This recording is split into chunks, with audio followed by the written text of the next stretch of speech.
were being tamed, they were told not to tamper with their owner's food supply.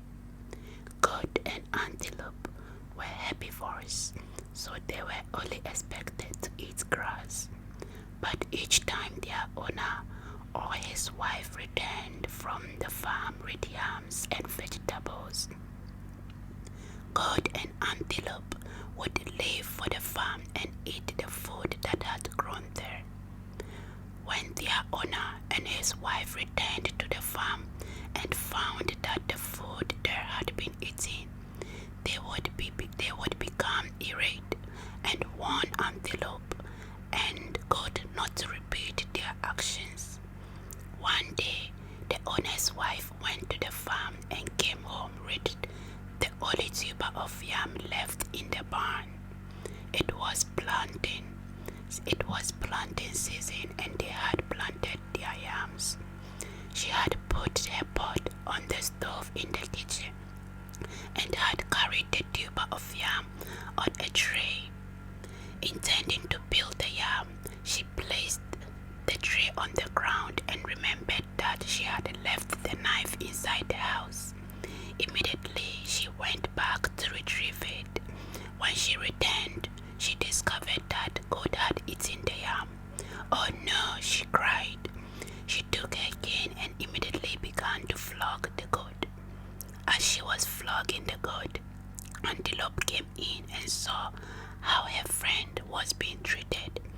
She and Goat pleaded for forgiveness, but their master's wife needed after she struck Goat in the back. Antelope sympathized with Goat, retrieved some herbs and treated her. Another evening, Antelope roamed the back of the house and found vegetables sitting on the tray. Quickly, she began to eat them. When the owner's wife discovered Antelope, she flogged him to a state of stupor. Antelope was weeping when Goat came into the house. "What's the matter?" Goat asked. "We cannot survive on grass and tuber pills alone. Sometimes we also need part of what they eat. If they refuse to share their food with us, then we shall take what we find." I cannot do that. How long am I going to receive this insult?" Antelope asked. "Well, I'm ready to take these insults as long as I live," Goat replied.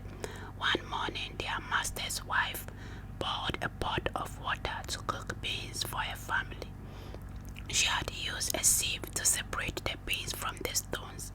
Suddenly, it began to rain, and the wife went to retrieve some bowls in order to collect the rainwater. As soon as she left, Goat and Antelope entered the kitchen and devoured the beans.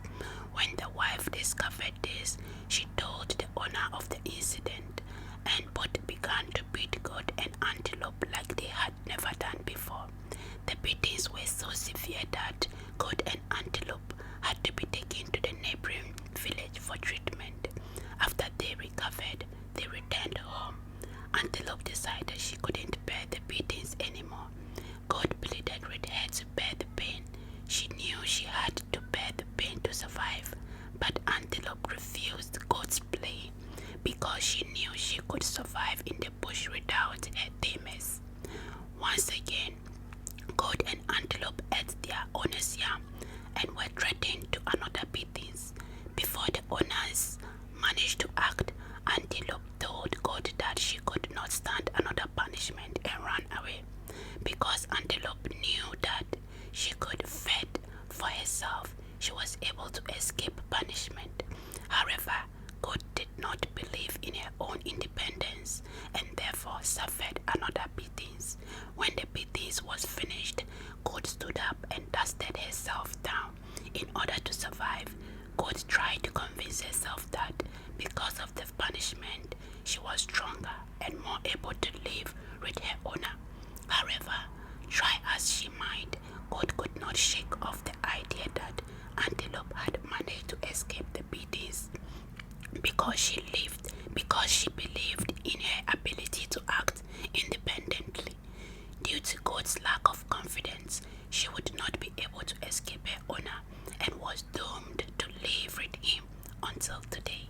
What do you think about this story?